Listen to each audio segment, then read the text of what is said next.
Okay, we started again. This is part 3. I think this will get us all the way in.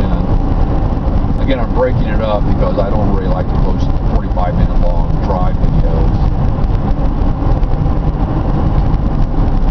I'm not even sure how that would work on YouTube.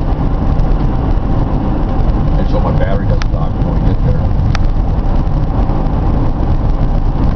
I'm not using my dash cam. I'm using my old camera because the dash cam, somehow it got a burn. So I must have had it parked. I must have the car parked in some way, and I don't know what happened, but I came back, there's a big black dot burned into it. Looked like the sun had somehow reflected into it just right, burned a hole into it. So no more dash cam videos, not with that thing anyway. I'd rather get a GoPro. I think that would probably be better anyway, what I want to do.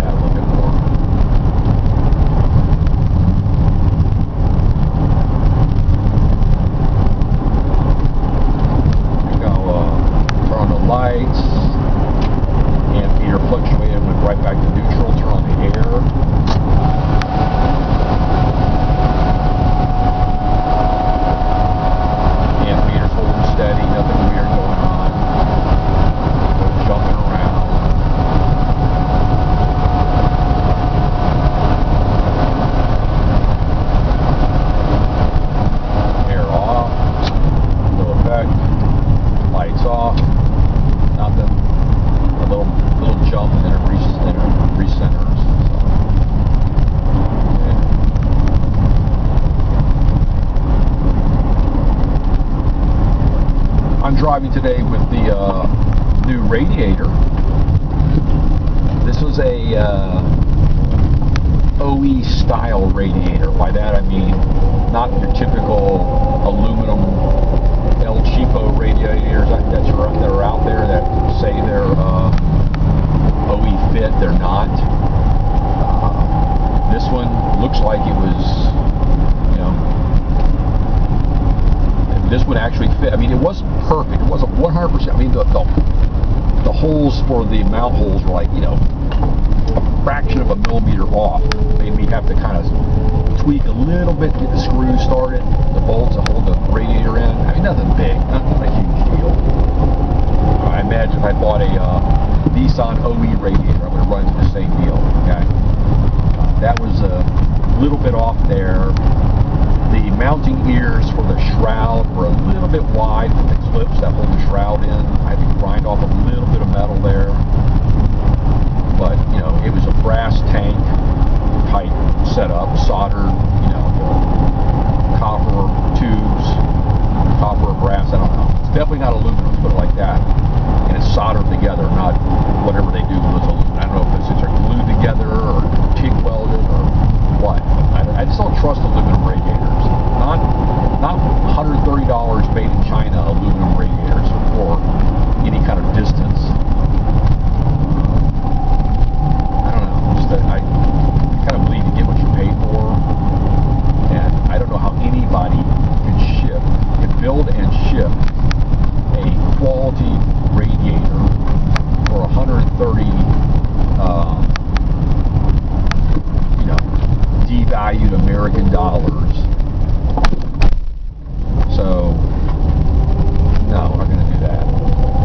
This thing was it still was cheap. It was $200, but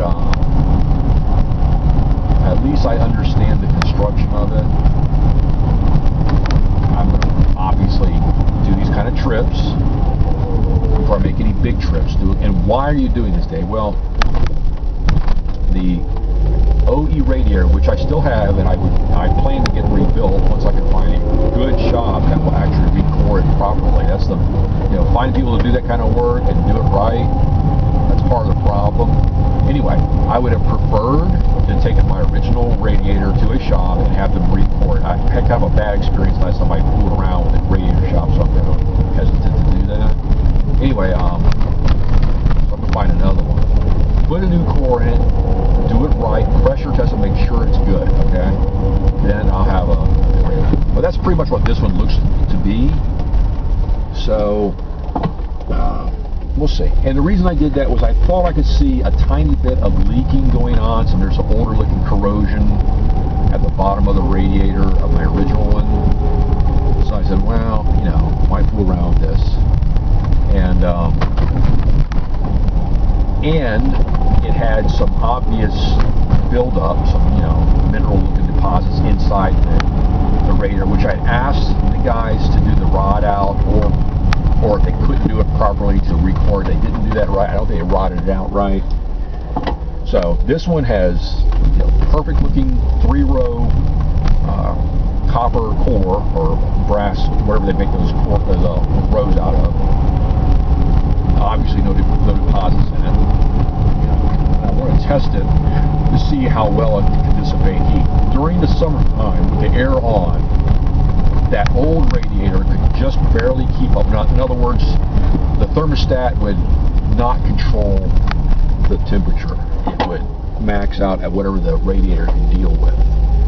And I wanted to see if that was because the radiator simply did not have enough headroom because of the built-up corrosion. We'll just see. Anyway, we're here. So I'm going to pull in now and stop rolling the camera in just a second. Let me just find a good place to park here. I think I'll park right over here by the birds. And there you go. And there you have it. We are now in beautiful Mount Dora. Well, that's all for now, folks. I'll get back to you in a little bit. Thanks for watching.